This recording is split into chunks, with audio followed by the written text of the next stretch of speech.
আল্লাহর নবী সাল্লাল্লাহু আলাইহি সাল্লাম সেদিন চোখের পানি ফেলবে আর বলবে, উম্মত এটা কি আমলনামা নিয়ে আসছো? উম্মত তুমি আমার এত বড় বেইজ্জতি কেমনে করলা? আমি 23টা বছর তোমাদের জন্য কেঁদেছিলাম। সারা রাত এশার নামাজের পরে নবী দাঁড়াইছে কানতে কানতে, ফজরের আজান পর্যন্ত নবী উম্মতের জন্য দোয়া করছে আর চোখের পানি ফেলছে। তায়েফের পাথরের আঘাতে পিঠটা ছিদ্র করে ফেলছি, ক্ষুধার কষ্টে পেটে পাথর বেঁধেছিলাম।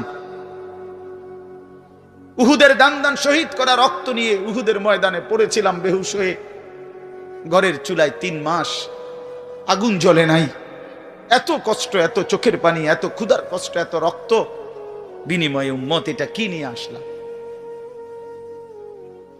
নামাজ কই, সেজদা কই, রুকু কই, ফজর জোহর আসর মাগরিব এশা কই, হারাম থেকে বাঁচা কই, হালাল উপার্জন কই, জিকির কই, তেলাওয়াত কই, আমার সুন্নত কই? কেমনে এমনে ভুলে গেলা উম্মত? আমার এত বড় বেইজ্জতি কেমনে করলা? আমার এত বড় অপমান কেমনে করলা?